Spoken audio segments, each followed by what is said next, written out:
کتب علیکم اذا حضر احدکم الموت، تم پر یہ بھی فرض کیا گیا ہے کہ جب تم میں سے کوئی شخص نزع کے عالم میں ہو، موت آ دھمکے اس پر، ان ترک خیرا الوصیۃ للوالدین، کہ وہ وصیت کر دے اپنے مال میں سے اپنے والدین کے لیے، والاقربین اور قریبی رشتہ داروں کے لیے، بالمعروف معروف طریقے سے، انصاف کے ساتھ، حقا علی المتقین، یہ پرہیزگاروں پر اللہ کی طرف سے حق ہے۔ یہ سورہ البقرہ کی آیت نمبر 180 میں مرنے سے پہلے وصیت کرنا ضروری قرار دیا گیا، لیکن یہ آیت منسوخ ہے۔ اس کو منسوخ کیا ہے سورہ النساء میں وراثت کی احکامات میں۔ اس وقت تک اللہ تعالیٰ نے چونکہ وراثت کے احکام نازل نہیں کیے تھے، وراثت کے جب احکام نازل ہوئے ہیں تو اللہ تعالیٰ نے خود ہی پھر حصہ مقرر کر دیا ہے کہ ماں باپ کو 1/6 حصہ ملے گا، بیوی کو 1/8 ملے گا، اور ماں باپ اور بیوی کا حصہ جو ہے وہ اوورال مال میں سے نکلے گا، اور جو باقی بچ جائے گا اس کو اس طرح ڈیوائڈ کیا جائے گا کہ ہر بیٹے کو 2 حصے ملیں اور بیٹی کو 1۔ یہ ایک جنرل رول ہے۔ پھر آگے اس میں کئی ایک اور آگے کرولریز کے طور پہ چیزیں آتی ہیں مختلف سچویشن میں، تو اس سے پہلے یہ وصیت کرنا ضروری تھا۔ فَمَن بَدَّلَهُ بَعْدَ مَا سَمِعَهُ فَإِنَّمَا إِثْمُهُ عَلَى الَّذِينَ يُبَدِّلُونَ، تو جو کوئی وصیت کو بدل دے سن لینے کے بعد، ظاہر ہے کہ ریٹن میں ہو تو سب سے بہتر ہے، ورنہ لوگ موت کے وقت لوگوں کو گواہ کر دیتے تھے کہ میں یہ کر رہا ہوں، تو اس وقت زبانی کلامی بھی، یہ آج والا معاملہ نہیں ہے کہ لوگ لکھ کے بھی مکر جاتے ہیں، اس وقت تو زبانی بات بھی جو ہوتی تھی وہ کہا جاتا تھا مرد کی زبان ہے، وہ واقعی مرد کی زبان ہوتی تھی، پتھر پہ لکیر۔ تو اللہ تعالیٰ مارا ہے کہ مرنے کے بعد اگر کسی شخص نے، یعنی کسی کمیونٹی نے، اس کے رشتہ داروں نے مرنے والے کی وصیت کو بدل دیا تو اس کا گناہ ان کے اوپر ہوگا۔ مرنے والے کا کوئی قصور نہیں، اس نے تو اپنا حق ادا کر دیا۔ ان اللہ سمیع علیم، بے شک اللہ تعالیٰ سننے والا اور علم والا ہے۔ لیکن ساتھ ہی اللہ تعالیٰ نے ایک اس میں چیز ہائی لائٹ کر دی ہے، یہ بھی ہو سکتا ہے کہ جو وصیت کرنے والا ہے وہ زیادتی کر جائے، یعنی کوئی آخری وقت میں اس کا کوئی موڈ آف تھا، ایک بچے کو اس نے محروم ہی کر دیا۔ خیر لیکن یہ تو اب باتیں ختم ہو چکی ہیں نا، اب تو کوئی نہ آگ کر سکتا ہے کسی کو، آگ کرے گا بھی تب بھی اولاد جو ہے وہ اس کو حصہ ملنا ہی ملنا ہے، آگ کرنے سے وہ آگ نہیں ہوتا، پاکستان کے قانون میں بھی نہیں ہوتا۔ تو اللہ تعالیٰ بارے کہ جسے یہ خطرہ ہو، فمن خاف من موص جنفا او اثما فاصلح بینہم فلا اثم علیہ، کہ جو مرنے والے نے وصیت کی ہے اس میں اس نے یعنی جانبداری کا کوئی مظاہرہ کیا ہے، تو وہ پھر پیچھے جو وارثین ہیں وہ آپس میں یعنی اس کو ریزالو کر سکتے ہیں کہ یار اس کا یہ چھوڑ دیا تھا، اس کو بھی تھوڑا سا حصہ دینا چاہیے، اس طریقے سے اس کو سیٹل کر لیں، یعنی مرنے والے کی وصیت کو وہ بدل بھی سکتے ہیں۔ ان اللہ غفور رحیم، تو بے شک اللہ تعالیٰ بھی بخشنے والا مہربان ہے، یعنی مرنے والے کی وصیت کو آپ بدل سکتے ہیں، وہ وصیت جس کو واجب تھا پورا کرنا۔ تو اسی میں امپلائڈ ہے کہ اگر کوئی شخص مرتے مرتے یہ کہتا ہے نا کہ جی میری لاش کو فلاں جگہ لے جانا ہے دفنانے کے لیے، میرے گاؤں میں دفنانا ہے، تو اب اولاد کا کام ہے کہ وہ دیکھے کہ مطلب یہ فیزیبل بھی ہے کہ نہیں۔ کئی لوگ ہیں امریکہ اور یورپ میں ہمیشہ کے لیے شفٹ ہو گئے ہیں، مرتے مرتے ان کے بابے کہہ جاتے ہیں جی میری جو لاش جو ہے نا وہ پاکستان بھجوا دینی ہے، کس کے لیے؟ آپ لوگوں کو مصیبت میں ڈالنے کے لیے کہ آپ لوگ ان کے جنازے پڑھیں، ادھر ہی دفنائیں، تاکہ اولاد نے اگر کبھی اپنا غم غلط کرنے کے لیے قبر پہ جانا ہے تو قبر موجود تو ہونا، اور اس طرح قبر کو باقی رکھنا تو سنت ہے۔ صحیح مسلم میں نبی علیہ السلام اپنی والدہ کی وفات کے آلموسٹ 50 سال کے بعد ان کی قبر پہ گئے اور وہاں پہ روئے جا کے۔ تو یہ تو نہیں ہے کہ ایک بندہ جو ہے وہ ہجرت کر کے کہیں چلا گیا اور وہ اپنے آبائی علاقے میں اس کو بھیج دیتا ہے کہ جی وصیت کر دے کہ وہاں پہ دفنایا جائے۔ جو ورثاء ہیں وہ دیکھیں کہ یار کون سی چیز فیزیبل ہے، اس کے مطابق عمل کریں۔ اسی طریقے سے وہ وصیت کر دیتا ہے کہ جی میرے مرنے کے بعد اتنے پیسے فلاں مولانا صاحب کو دے دو، فلاں مدرسے میں دے دو۔ یہ اب آپ دیکھیں کہ بعد میں وہ کیا ہوا ہے، کئی لوگ تو زندگی میں ہی لکھوا لیتے ہیں، اور جو زندگی میں نہیں لکھوا سکتے وہ میت کے اوپر اونچی اونچی آواز میں کہتے ہیں جی بس آخری ویلیج کہندے سن، آخری ویلیج کہندے سن۔ اور تاکہ کوئی نہ کوئی شرم کر کے کچھ نہ کچھ دے ہی دے. ٹھیک ہے, لوگ ان لوگوں کو کیا ہے, مطلب جھوٹ بولتے ہوئے کوئی دیر لگتی ہے. تو آخری ویلج پاویں کہندے سن پاویں لکھ کے بھی دے گئے نے, یہ اولاد پیچھے ڈیسائیڈ کرے گی کہ یہ فیزیبل ہے یا نہیں ہے, کہ یہ پیسہ جو ہے وہ کدھر جا رہا ہے. دیکھیں نا جی, آپ پچھلے دنوں جو فیصل عیدی صاحب نے کیا ہے کہ انہوں نے جا کے 1 کروڑ کا چیک جا کے پرائم منسٹر کو پکڑا دیا ہے, یہ خیانت کی ہے انہوں نے. اسلام میں تو اس چیز کی اجازت نہیں ہے. جن لوگوں نے انہیں پیسہ دیا ہے وہ اس لیے دیا ہے کہ وہ ان پہ اعتماد کرتے ہیں کہ ان کے ذریعے چیریٹی میں جائے. یہ تو حکومتوں کے کام ہے کہ این جی اوز کو پیسہ دیں, نہ کہ این جی اوز جو ہیں وہ اپنا پیسہ دیں. اور پھر میں نے تو وہ ایک کاغذ بھی دیکھا کہ سول ایویشن اتھارٹی کی طرف سے نکلا ہوا ہے جس میں انہوں نے ایئر ایمبولینس یوز کی ہے کراچی سے اسلام آباد جانے کے لیے, چیک پکڑانے کے لیے. سول ایویشن اتھارٹی کا لیٹر نکلا ہوا ہے, اور اس کی ابھی اس کو نکلے ہوئے 5-6 دن ہو گئے ہیں, کوئی تردید نہیں آئی ہے. وہ لیٹر بھی دیکھنے سے اوریجنلی لگ رہا ہے, یعنی انہوں نے مان لیا کہ ایسا ہی ہوا ہے, اور نظر بھی آ رہا ہے. ظاہر ہے فیصل عیدی صاحب تو کوارنٹین میں بیٹھے ہوئے ہیں نا. کراچی کا بندہ اگر اسلام آباد پہنچ گیا ہے تو کوئی جن تو نہیں ہے وہاں پہنچا ہے. کراچی کا بندہ جو کراچی میں ہوگا, اسلام آباد میں ہوگا, ٹریفک تو بند ہے, تو کیسے پہنچا ہے وہ؟ اپنی ایئر ایمبولینس لے کے, ٹکٹ یعنی 1 کروڑ کا تو ٹکٹ, وہ 1 کروڑ کا تو وہ چیک دیا انہوں نے, اور جو پیسے خرچ ہوئے ہیں جہاز کے اوپر اپنا جہاز لے کے. سر جس ملک کے اندر وزراء, پرائم منسٹرز, آرمی چیفز پورے چارٹرڈ طیارے لے کے جا رہے ہوں, تو سر اتنے پھر عیدی صاحب کا بیٹا بھی کہے گا میں کیوں نہ لے کے جاواں, میں تو پھر بھی ڈلیور کر رہے ہیں نیشن نو. ظاہر ہے اوپر بڑوں کو ہی دیکھا جاتا ہے نا. اور آپ دیکھیں نیچے کتنے لوگوں نے کمنٹس کیے کہ آندہ سے ہم 1 روپیہ نہیں ان کو دیں گے. وہ 1 روپیہ اس نے 1 کروڑ روپیہ دے کے اپنے کروڑوں روپے لوز کروا لیے. تو اس طرح کی بھی معاملات یعنی مس ہینڈل ہو جاتے ہیں لوگوں سے. تو یہ دیکھنا چاہیے کہ جب کوئی شخص وصیت کرتا ہے, آپ اس کی وصیت کو اس طریقے سے مال جس کام کے لیے دیا گیا اس کام کے لیے وہ استعمال کریں. آپ اس کی اجازت کے بغیر نہیں کر سکتے. اکثر آپ مساجد میں بھی دیکھتے ہوں گے کہ لوگ پیسے دے کے جاتے ہیں اور کہتے ہیں یہ مسجد کے بل کے لیے استعمال کر لیں. ٹھیک ہے, اب جب دیتے وقت اس نے یہ شرط لگا دی ہے نا سر, تو مسجد کے بل کے علاوہ کسی اور چیز کے لیے وہ استعمال نہیں ہو سکتا الا یہ کہ اس سے اجازت لی جائے. وہ لوگ کیوں ایسے کہہ رہے ہوتے ہیں؟ ان کو یہ یقین ہوتا ہے کہ یہ مولانا صاحب اپنی جیب میں استعمال کریں گے, اپنے اوپر لگا لیں گے. کیونکہ اکثر جو تگڑے قسم کے مولوی ہیں وہ تو مسجد کمیٹیاں آ کے پہلے توڑ دیتے ہیں جیسے اسٹرانگ ہوتے ہیں, چندہ اپنے قبضے میں کر لیتے ہیں. پھر کوئی ان کی یعنی ڈکلیئرڈ تنخواہ تو ہوتی ہے 15,000, لیکن جو انڈکلیئرڈ ہے ان کے خرچے بتا رہے ہوتے ہیں کہ یہ 15,000 تو روز کا خرچ کر رہے ہیں. تو کہاں سے کر رہے ہوتے ہیں؟ وہ چندہ ان کے قبضے میں ہوتا ہے.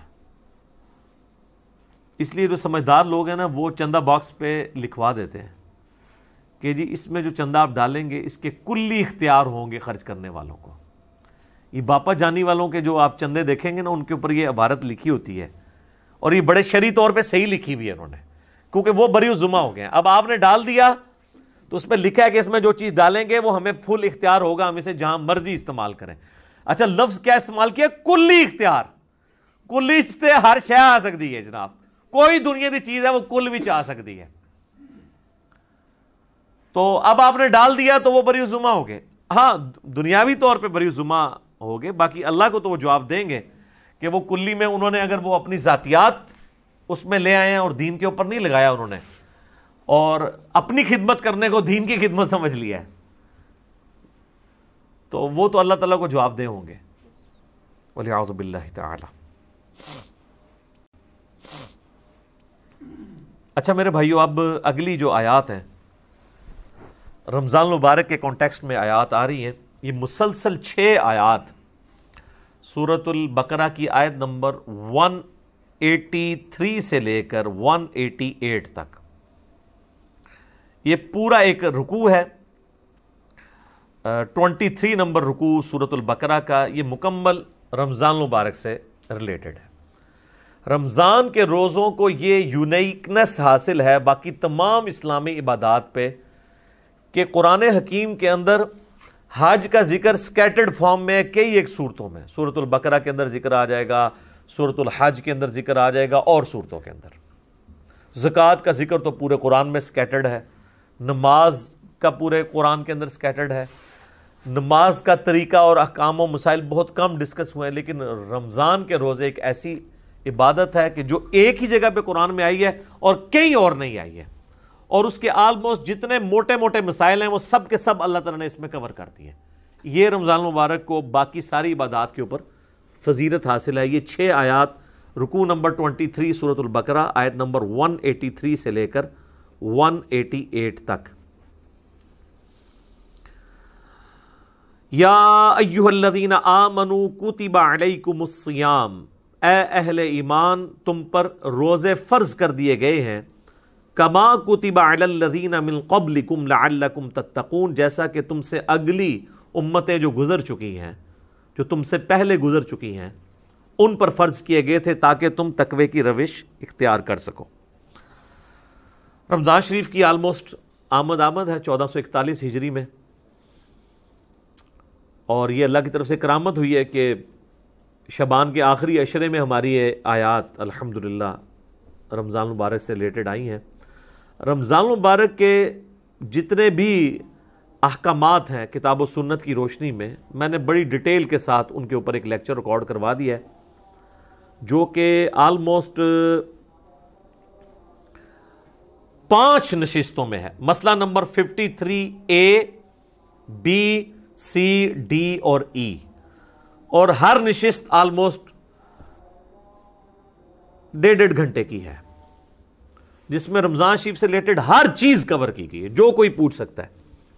وہ کلپس بھی میں نے بھائیوں کو بتا دیا ہے، وہ وقتاً فوقتاً رمضان شریف کے پہلے عشرے میں ہی آلموسٹ سارے کے سارے کور کر لیں گے ہم.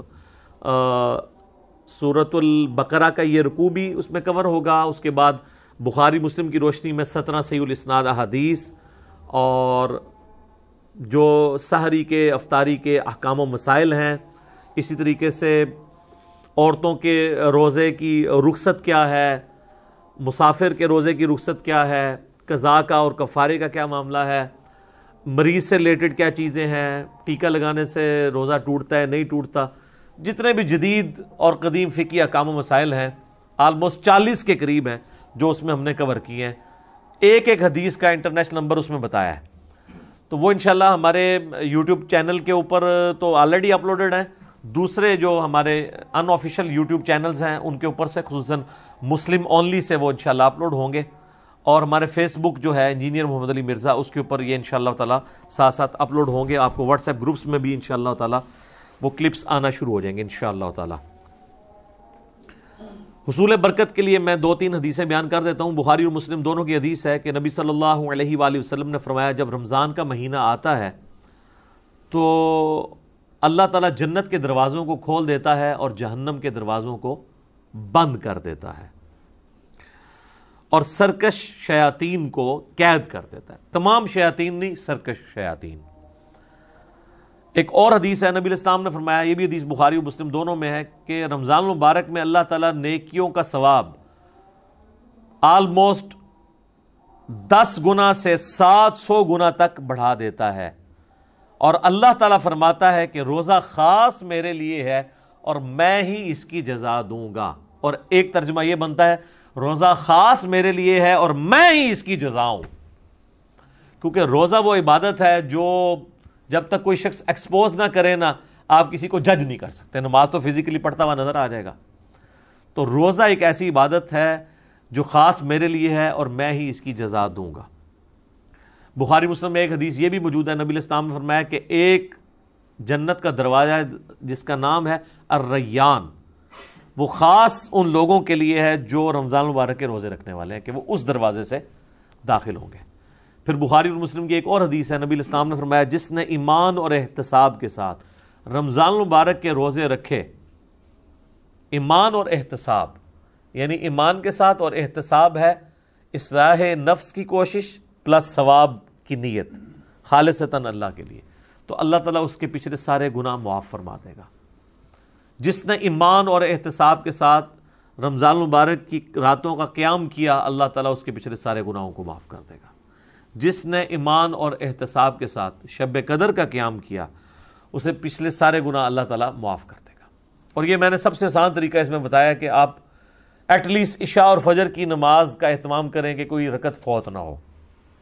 صحیح مسلم میں حدیث ہے، ایک تابعی کہتے ہیں میں مسجد میں بیٹھا تھا، مسجد نبوی کے اندر، حضرت عثمان غنی رضی اللہ تعالیٰ عنہ علیہ السلام کا دور تھا، تو مغرب کی نماز کے تھوڑی دیر بعد حضرت عثمان مسجد میں آ گئے اور مجھے انہوں نے کہا کہ بیٹا میں نے نبی علیہ السلام سے یہ خود سنا تھا کہ جو شخص عشاء کی نماز جماعت سے ادا کر لے گویا اس نے آدھی رات کا قیام کیا، اور جو فجر بھی جماعت سے پڑھ لے گویا اس نے پوری رات کا قیام کیا۔ تو یعنی وہ بتانا چاہ رہے تھے کہ میں عشاء کی نماز سے اتنی دیر پہلے مسجد میں اس لیے آ گیا ہوں تاکہ عشاء کی جماعت چھوٹے نہ۔ آج کل تو مشکل نہیں ہے کیونکہ ہم لوگ تو رات کو سوتے ہی 12 بجے کے بعد ہیں، ان زمانوں میں لوگ بڑے جلدی سو جاتے تھے، اسی لیے مغرب کے بعد سونے کی ممانعت بھی آئی ہے۔ پورے دن کی مزدوری فجر کے وقت اٹھے ہوئے ہوتے تھے، عشاء اتنی مشکل ہو جاتی تھی، اسی لیے تو ہے بخاری مسلم میں کہ منافقین پہ 2 نمازیں بھاری ہیں، فجر اور عشاء کی، اور خصوصاً عشاء کے لیے بھی آیا بخاری مسلم میں کہ اگر یہ جان لیتے تو اپنے سرین کے بال گھسیٹتے ہوئے آتے ہیں مسجد کے اندر۔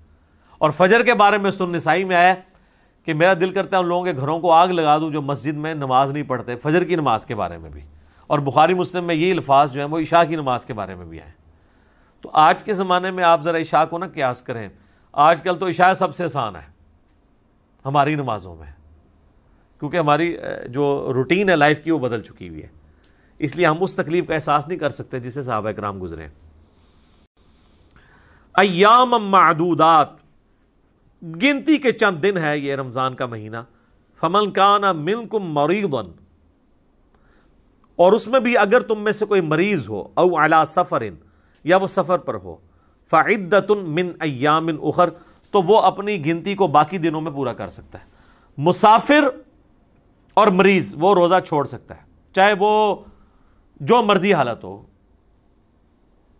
یعنی یہ نہیں کوئی کہہ سکتا کہ جی سفر بڑا آسان ہے، نہیں، سفر میں رکھنے کی اجازت ہے، بخاری مسلم میں حدیث ہے، نبی علیہ السلام نے اسے ڈسکریج کیا ہے، لیکن جب صحابہ نے پوچھا یا رسول اللہ ہم رکھ لیں تو فرمایا ہو جائے گا روزہ، لیکن پریفریبل نہیں ہے کہ رکھا جائے، دوسرے دنوں میں گنتی پوری کر دی جائے۔ اور مریض ہی میں سنن ابی داؤد ترمذی ابن ماجہ میں حدیث آتی ہے کہ نبی علیہ السلام نے مریض کو اور پریگننٹ عورت کو اور دودھ پلانے والی عورت کو بھی روزے مؤخر کرنے کی اجازت دی ہے۔ لیکن اگر کوئی ایسا مریض ہے جس کی اب صحت مند ہونے کی امید نہیں ہے، یا مرض کی وجہ سے روزے اتنے زیادہ ہو چکے ہیں کہ ان کی قضا دینا مشکل ہے، تو پھر فدیہ دے دے۔ اسی میں وہ عورت بھی شامل ہے کہ جس نے کافی زیادہ، اب ظاہر ہے ایک عورت پریگننٹ تھی، پھر اس کے بعد 2 سال دودھ پلاتی رہی، اور پھر اس طرح اس کا سلسلہ 8-9 سال گزر گئے، تو اس پہ تردد ہے، تو وہ صرف فدیہ دے لے۔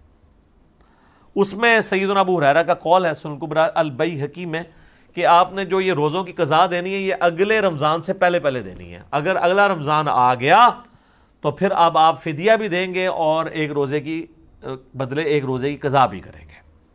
اگر یعنی وہ رمضان سے اگلا رمضان آ گیا، پھر ظاہر ہے اس رمضان کے بعد آپ قضا دیں گے نا۔ تو یہ اس میں احکام و مسائل ہیں، باقی مسئلہ 53A B C D E آپ دیکھ سکتے ہیں، میں نے ڈیٹیل کے ساتھ بتایا۔ وَعَلَى الَّذِينَ يُطِيقُونَهُ فِدْيَةٌ طَعَامُ مِسْكِينٍ، اور وہ لوگ جو بڑی مشکل سے ہی ادا کر سکتے ہیں روزہ، بڑی مشکل سے وہ طاقت رکھتے ہیں، تو وہ فدیہ دے دیں مساکین کو۔ فَمَن تَطَوَّعَ خَيْرًا فَهُوَ خَيْرٌ لَهُ، اور جو کوئی خوشی سے زیادہ نیکی کمانا چاہے، یعنی بعد میں روزہ بھی رکھ لے، اگر فدیہ بھی دیا تھا بعد میں اس کی صحت ٹھیک ہوگی روزہ بھی رکھ لے، تو وہ اللہ تعالیٰ کی طرف سے اجازت ہے۔ وَأَن تَصُومُوا، اور دیکھو اگر تم روزہ رکھو تو خیر لکم، اسی میں زیادہ اللہ کے نزدیک تمہارے لیے بہتری ہے، ان کنتم تعلمون، اگر تم جانتے ہو۔ اچھا، یہ جو آیت ہے نا، اس کے بارے میں صحابہ کے 2 موقف ہیں۔ صحیح بخاری میں دونوں موقف امام بخاری نے نقل کیے ہیں۔ ایک صحابہ کا گروہ یہ کہتا ہے یہ آیت منسوخ ہے، پہلے یہ اجازت تھی کہ ایک صحت مند بندہ بھی روزے کے بدلے فدیہ دے سکتا تھا، چاہے روزہ رکھ لے چاہے فدیہ، جبکہ عبداللہ بن عباس رضی اللہ تعالیٰ عنہ کہتے ہیں یہ آیت منسوخ نہیں ہے، بلکہ یہ آیت آج بھی باقی ہے ایسے لوگوں کے لیے جو ایسے مریض ہیں جو بڑی مشکل سے روزے پر قادر ہوتے ہیں کہ وہ فدیہ دے لیں۔ صحت مند بندے کے لیے اپلائی نہیں ہوتی، اس کے اعتبار سے تو منسوخ تصور کی جائے گی، لیکن یہ آج بھی اس کا حکم باقی ہے۔ پھر امام بخاری باقاعدہ لے کے ہیں کہ انس ابن مالک، آپ کو پتہ ہے 110 سال کی عمر میں فوت ہوئے ہیں جی، 8 سال کی عمر میں حضور کے پاس آئے ہیں اور 10 سال آپ کو وضو کرواتے رہے ہیں۔ ان کی عمر 18 سال تھی تو نبی علیہ السلام دنیا سے چلے گئے. ہم صحابہ کے بارے میں سوچتے ہیں تو سمجھتے ہیں کچھ چٹی چٹی داڑھیوں والے ہوں گے. 18 سال حضور کی وفات کے وقت. ابن عباس کہتے ہیں میری عمر 13 سال تھی جب دنیا سے نبی علیہ السلام چلے گئے. اتنے بڑے فقیہ. عبداللہ بن عمر 22 سال کے تھے, حضور فوت ہو گئے. یہ آپ کو جتنا کچھ پتا چلتا ہے نا, یہ نبی علیہ السلام کی مبارک زندگی کے بعد کے ان کے کارنامے ہیں. اس وقت تو بالکل وہ سمجھ لیں کہ نوجوان اور بچے ہی تھے. تو انس بن مالک کے بارے میں امام بخاری نقل کیا, جب وہ بوڑھے ہو گئے نا تو روزہ نہیں رکھ سکتے تھے, تو وہ روزانہ ایک مسکین کو بلا کے گوشت کے ساتھ اس کو ایک وقت کا کھانا کھلایا کرتے تھے. اچھا, حنفیوں نے 2 وقت کا کھانا رکھا ہے, لیکن قرآن کا اسلوب اس کو سپورٹ نہیں کرتا. اس میں ہے کہ مسکین کو کھانا کھلاؤ, تو کھانا کھلانا ایک ٹائم کا ہی کھانا ہوگا, 2 وقت کا نہیں. یہ لاجیکلی نہیں بنتا.